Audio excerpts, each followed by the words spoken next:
송생각입니다. 오늘은 끓는 적 녹는 점을 이용한 분리의 예를 살펴보도록 하겠습니다. 결과적으로는 오늘은 이제 끓는 점에 대한 예랑 녹는 점에 대한 예 둘 다 살펴보도록 하겠습니다. 자, 원유의 분리를 먼저 살펴보도록 할 텐데요. 원유를 높은 온도로 가열해서 중류탑으로 보내면은 끓는 점이 비슷한 물질끼리 분리가 된다라는 겁니다. 무슨 얘기냐면은 끓는 점이 낮은 물질일수록 중류탑의 위쪽에서 분리가 되는 거고, 끓는 점이 비슷한 물질끼리 이렇게 들어가서 옆으로 나갈 수가 있다라는 겁니다. 그래서 끓는 점이 낮은 것은 위쪽에서 분리되고, 끓는 점이 높은 것은 아래쪽에서 분리가 되고요. 찌꺼기 같은 경우는 맨 아래쪽으로 흘러 내려가게 된다라는 것을 확인할 수가 있습니다. 그래서 액화석유가스, 휘발유, 등유, 경유, 중유, 아스팔트 순으로 끓는 점이 점점 높아진다는 것도 확인할 수가 있겠습니다. 석유가스, 휘발유, 등유, 경유 등으로 분리가 되고 있고요. 우리 생활의 다양한 분야에서 이용이 된다라는 점도 잘 기억해 두셨으면 좋겠습니다. 석유가스 같은 경우는 가정용 연료로 많이 사용되고 있고, 휘발유는 자동차의 연료로 많이 사용되고 있습니다. 등유 같은 경우는 항공기의 연료로 사용되고 있고, 경유는 디젤 기관의 연료로 사용되고 있습니다. 중유는 선박의 연료로 활용되고 있고, 아스팔트는 도로 포장대의 원료로 사용되고 있습니다. 근데 끓는 점이 경유 같은 경우는 높습니다. 근데 이 경유를 휘발유차에다 잘못 넣게 되면은 230도에서 350도까지 엔진이 열을 가해줘야 되는데, 열이 요 온도까지 가해줄 수 있는 엔진이 아닙니다. 그렇기 때문에 혼유 사고가 일어나게 되면서 자동차가 멈춰버리는 상황이 나올 수도 있게 되는 것입니다. 자, 소주거리 같은 경우는요, 전통 방식으로 맑은 소주를 만들 때 사용하는 겁니다. 여기 밑에 그림을 보시면은 여기 아래에 이렇게 막걸리, 탁주를 넣어 놓게 됩니다. 이 탁주에서 가열을 하게 되면 알코올이 위로 올라갔다가 찬물이 닿아 있는 부분 때문에 여기에서 액화를 하게 되는 겁니다. 이 액화가 된 물질이 옆으로 또로로로 떨어지면서 맑은 술을 얻어낼 수가 있게 되는 것입니다. 그래서 곡물을 발효하여 만든 술을 소주꼬리에 넣고 가열하면은 끓는 점이 낮은 에탄올이 주로 기화한다라는 것을 알 수가 있겠고요. 기화한 기체를 냉각해서 모으면은 맑은 술을 얻을 수 있다라는 겁니다. 그래서 여기 아래쪽에서 기화되는 게 먼저 에탄올이 먼저 기화되겠죠. 그 다음에 액화를 하게 되면은 맑은 술을 얻어낼 수 있습니다. 자, 따라서 전통 소주와 희석식 소주가 있습니다. 전통 소주가 방금 전에 우리가 증류법을 사용한 거라고 보시면 되겠고요. 공장 소주는요, 희석식 소주입니다. 그러니까 기존에 있는 에탄올에다 물을 타서 만들었다라고 보시면 되는 겁니다. 부드러운 맛을 느끼게 하기 위해서 첨가물을 조금 넣는 형태다라고 보시면 되겠고요.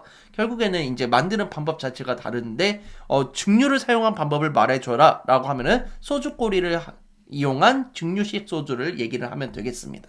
자, 해수의 담수화도 증류를 이용한 방법입니다. 그래서 바닷물을 가열해서 기화해서 나온 수증기를 냉각을 하게 되면은 식수나 생활에 필요한 물을 얻을 수가 있는 겁니다. 그래서 소금기가 없는 물을 얻어낼 때 하는 방법도 결국 증류를 이용한 것입니다.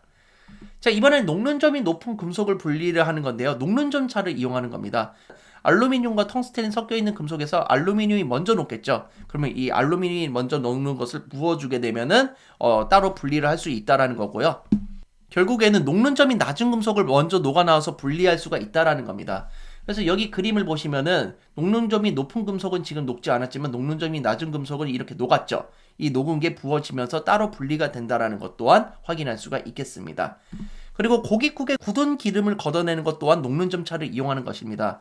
얼음의 녹는 점보다 고깃국의 기름이 녹는 점이 더 높습니다. 고깃국의 기름의 녹는 점이 얼음보다 높기 때문에 국이 식으면서 기름이 먼저 고체로 굳어서 물과 분리가 될 수가 있는 겁니다. 그래서 이 고깃국을 끓인 다음에 일부러 국을 식힙니다. 식히면은 이제 위쪽에 기름이 굳어버리게 되겠죠. 이 굳은 기름을 그대로 걷어내면 쉽게 걷어낼 수가 있다라는 것입니다.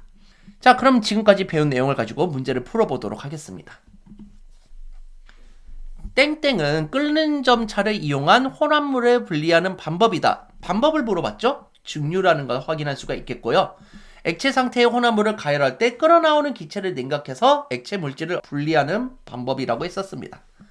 물과 에탄올이 섞인 혼합물을 가열하면 끓는 점이 낮은 에탄올을 먼저 분리한다고 했었고요.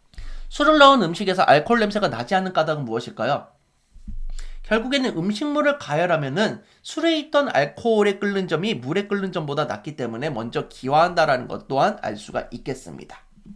결국에는 술을 넣은 음식에서는 알코올 냄새가 나지 않는 것이죠. 자, 그림에서 혼합물을 분리할 때 공통적으로 이용한 물질의 특성은 무엇일까요? 특성을 물어봤습니다. 여기서 증류라고 답하시면 안 되고요. 끓는 점을 이용했다고 보시면 되겠습니다. 끓는 점의 차이를 이용해서 물질을 구별한다. 기억해 두시면 되겠습니다. 끓는 점 차를 이용해서 분리할 수 있는 혼합물이 아닌 것은 답은 몇 번일까요? 원유의 분리, 증류 맞죠? 바닷물에서 식수 얻기, 해수의 담수화입니다. 맞고요. 소주꼬리에서 소주 얻기 맞습니다. 공기에서 질소와 산소를 분리한다. 이거를 조금 많이 헷갈려 하시는데 공기를 엄청나게 차갑게 냉각을 시키면은 질소도 액체 질소가 될 수가 있고요. 산소도 액체 산소가 될 수가 있습니다. 자, 액체 질소 같은 경우는 마이너스 196도에서 끓기 시작하는 거고 산소 같은 경우는 마이너스 183도쯤에서 끓기 시작합니다. 액체 질소가 먼저 끓어 나와서 질소를 먼저 분리할 수가 있고요. 마이너스 183도쯤에서 액체 산소가 끓어서 나오기 때문에 산소 기체를 분리할 수가 있는 겁니다. 그래서 4번도 맞는 말이고요. 불순물이 섞인 아스피린에서 순수한 아스피린을 얻는 방법은 뭐였습니까? 그렇죠. 용해도차를 이용한 재결정 방법이다라는 것을 확인할 수가 있겠습니다.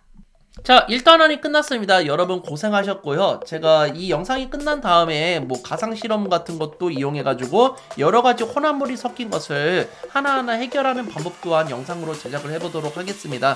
앞으로 올라오는 영상도 계속 집중을 해주시면 좋겠고 여기 있는 물질의 특성을 여러분들이 가장 많이 어려워합니다. 그런데 결국에는 여러분이 문제를 풀어보고 공부를 하셔야지 이해를 할 수 있는 부분이라서 반복 학습 꼭 해주시길 바랍니다. 자, 이 영상이 즐거우셨으면 좋아요, 구독하기 부탁드리겠습니다. 여러분 감사합니다. 송바.